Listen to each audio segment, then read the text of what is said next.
Hi viewers, అందరికి welcome friends. మన ఛానల్కి స్వాగతం ఫ్రెండ్స్. వెస్టిండీస్ వర్సెస్ జింబాబ్వే మధ్య మ్యాచ్లో వెస్టిండీస్ మొత్తానికి 107 రన్స్ తేడాతో ఘనమైన విజయాన్ని సాధించింది. ఫలితంగా ఇప్పుడు ఇండియా చేయాల్సిందల్లా ఏంటంటే ఎల్లుండి జరగబోయేటువంటి మ్యాచ్ ఏదైతే ఉందో జింబాబ్వే వర్సెస్ ఇండియా, అంతకంటే ముందు ఆ రోజు జరిగేటువంటి ఫస్ట్ మ్యాచ్ ఏదైతే ఉందో వెస్టిండీస్ వర్సెస్ సౌత్ ఆఫ్రికా, ఈ మ్యాచ్కి చచ్చినట్టు ఇండియా సౌత్ ఆఫ్రికాకి సపోర్ట్ చేయాల్సిందే. ఎందుకంటే వెస్టిండీస్ యొక్క ఎన్ఆర్ఆర్ అనేది చాలా హైగా ఉంది కాబట్టి వెస్టిండీస్ గనక ఓడిపోతే టీమిండియా ఫ్రీగా ఆడుకోవచ్చు. జింబాబ్వే పైన గెలిస్తే క్రూషియల్ మ్యాచ్ గెలవాలి కూడా టీమిండియా, లోటుపాట్లు అన్నీ సరి చేసుకోవాలి. అండ్ ఒకవేళ వెస్టిండీస్ కనుక గెలిస్తే మాత్రం ఎన్ఆర్ఆర్ని మైండ్లో పెట్టుకొని ఆడాల్సి ఉంటుంది. కాబట్టి ఇదంతా వద్దు. కాబట్టి టోటల్గా సౌత్ ఆఫ్రికాకి సపోర్ట్ చేయాల్సిందే అని చెప్పుకోవచ్చు. మరి ఇక ఏమాత్రం లేట్ చేయకుండా మ్యాచ్ ఎలా సాగింది ఏంటి అనే వివరాలకు వెళ్ళిపోదాం. Let's move in to the topic. Hi, hello we were, అందరికీ వెల్కమ్ ఫ్రెండ్స్. మన ఛానల్కి స్వాగతం. మా ఛానల్లో మీకు కనుక వీడియోస్ నచ్చితే లైక్ చేయండి, షేర్ చేయండి, కామెంట్ చేయండి మరియు సబ్స్క్రైబ్ చేయండి. మరిన్ని నోటిఫికేషన్స్ కోసం పక్కనే ఉన్న బెల్ ఐకాన్ని ఆల్ పైన ట్యాప్ చేయండి. ఆల్ పైన ట్యాప్ చేయడం ద్వారా మేము చేసే ప్రతి వీడియోలని, తాజా వీడియోలని నోటిఫికేషన్లో పొందగలరు. టాస్ గెలిచి మొదట ఫీల్డింగ్ ఎంచుకుంది జింబాబ్వే. దానికి తగ్గట్టుగా వాళ్ళకి starting okay, Brendan King wicket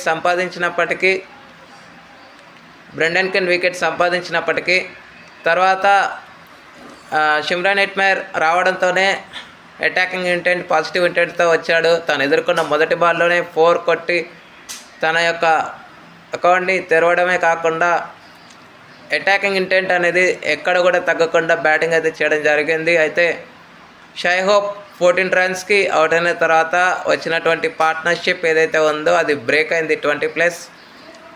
తర్వాత రోమన్ పవల్తో కలిసి 122 రన్స్ పార్ట్నర్షిప్ అయితే రావడం జరిగింది.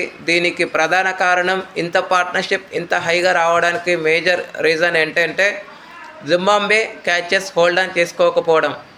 క్యాచెస్ విన్ ద మ్యాచెస్ ఊరికి అన్నారు కాబట్టి క్యాచెస్ని హోల్డ్ ఆన్ చేసుకోలేకపోయారు. యాక్చువల్గా 9 రన్స్కే అవుట్ అవ్వాల్సి ఉంది షిమ్రాన్ హెట్మైర్. అక్కడ ఒకటి క్యాచ్ డ్రాప్ చేశారు. 2 లైఫ్స్ అయితే వచ్చాయి. వచ్చిన ఆపర్చునిటీని పూర్తిగా యూటిలైజ్ చేసుకోగలిగాడు. 7 4లు 7 6ల సాయంతో 85 రన్స్ అయితే స్కోర్ చేయగలిగాడు. అండ్ వాళ్ళిద్దరి మధ్య అయితే ఈ ఫాస్టెస్ట్ 50 కూడా 19 బాల్స్లోనే అందుకోవడం విశేషం. ఎవరు? Shimron Hetmyer. అక్కడ నుంచి యాంకర్ ఇన్నింగ్స్ రోమన్ పౌల్ ఆడుతున్నప్పటికీ తను ఎప్పుడైతే సెట్ ఇన్ అయ్యాడో ఇక షాట్స్కి అయితే వెళ్ళిపోవడం జరిగింది. ఇనీషియల్ స్టేజ్లో తను స్ట్రగుల్ అయితే ఫేస్ చేశాడు రోమన్ పౌల్. తర్వాత పిచ్కి అడాప్ట్ అయిపోయిన తర్వాత, బౌన్స్కి అడ్జస్ట్ అయిన తర్వాత చాలా వరకు షాట్స్ అయితే ప్లే చేయడం జరిగింది. స్ట్రోక్ మేకింగ్స్ చాలా మంచిగానే చేశారు. తత్ఫలితంగా 85 రన్స్ వేసి షిమ్రాన్ హెట్మైర్ అవుట్ అయిన తర్వాత పార్ట్నర్షిప్కి బ్రేక్ పడింది. ఆ వెంటనే 59 రన్స్ వేసి కూడా రోమన్ పౌల్ కూడా అవుట్ అయ్యాడు. రమరీ షెపర్డ్ అండ్ హోల్డర్ ఇద్దరు కలిసి మంచి పార్ట్నర్షిప్స్ అయితే చేశారు. కానీ రమరీ షెపర్డ్ 20 రన్స్ వేసి అవుట్ అయినప్పటికీ హోల్డర్ 31 రన్స్ వేసి నాట్అవుట్గా ఉండడం, రూథర్ఫర్డ్ 31 రన్స్ వేసి నాట్అవుట్గా ఉండడం జరిగింది. కాబట్టి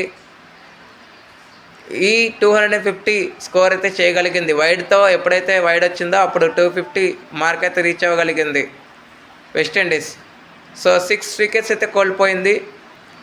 వికెట్స్ చూస్తే ముజరాబానికి, ఎంగరావకి తలా 2 వికెట్లు రాగా అండ్ ప్లిమర్కి, బ్రాడ్ ఈవెన్స్కి ఒక్కొక్క వికెట్ అయితే రావడం జరిగింది. సికిందర్ రజా బ్యాట్ టైం. అనంతరం ఎక్స్ట్రాస్ కనుక చూస్తే 1 కాదు, 2 కాదు, 3 కాదు, 4 కాదు, ఏకంగా 21 ఎక్స్ట్రాలు ఇచ్చారు. 21 ఎక్స్ట్రాస్. సో దీన్ని బట్టి చెప్పవచ్చు విత్ ద ఫీల్డ్ ఎంత స్ట్రగుల్ అయితే ఫేస్ చేసింది అనేది. అనంతరం లక్ష్య ఛేదన ఆరంభించిన జింబాబ్వేకి ఓకే పర్వాలేదు అన్నట్టుగా అయితే స్టార్ట్ వచ్చినప్పటికీ స్టార్టింగ్లో బెనిత్ 14 రన్స్ వేసి అవుట్ అయ్యాడు. ఇప్పటివరకు జింబాబ్వే గెలిచిన విజయాల్లో మూలకారకుడు బెనిత్. సో తను అవుట్ అయిన తర్వాత మళ్ళీ అఖిల్ హుసేన్ ఓవర్లో డబుల్ బ్రేక్. 20 దగ్గరే 2 వికెట్స్ పడిపోయినాయి. సో 20 దగ్గర 3 వికెట్స్ పడిపోయినాయి. అంటే లాస్ట్ ఓవర్లో 20 దగ్గర 1 వికెట్. అఖిల్ హుసేన్ వేసిన ఫస్ట్ బాల్, సెకండ్ బాల్ 20 దగ్గర 2, 3 వికెట్స్ పడిన తర్వాత మహేష్ అదేవిధంగా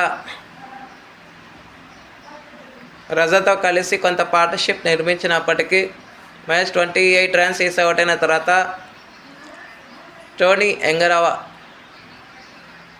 టోనీ మన్యుంగా అండ్ రజా ఇద్దరు కలిసి మరొక పార్ట్నర్షిప్ వైపు అడుగులు వేస్తున్న టైంలో 14 రన్స్ వేసి మన్యుంగా అవుట్ అయ్యాడు. అదే ఓవర్లో రజాక్ కూడా 27 రన్స్ వేసి ఎప్పుడైతే అవుట్ అయ్యాడో 94 దగ్గర 2 వికెట్స్ బ్యాక్ టు బ్యాక్ పడ్డాయి.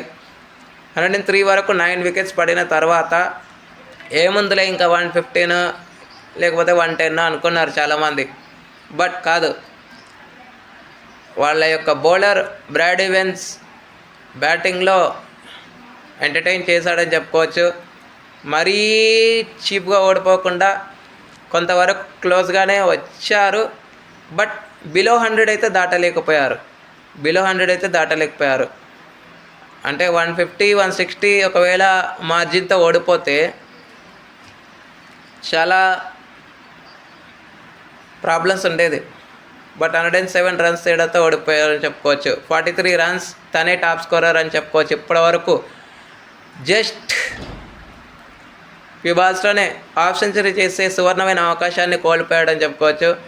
సో దీంట్లో ముగ్గురు ముఖ్య భూమిక పోషించగలిగారని చెప్పుకోవచ్చు. వెస్టిండీస్ నుంచి మోటీ 4 వికెట్స్ తీసుకోగా అఖిల్ హుసేన్ 3 వికెట్లు, పోర్ట్ 2 వికెట్లు అండ్ హోల్డర్ 1 వికెట్ అయితే తీసుకోగలగడం జరిగింది.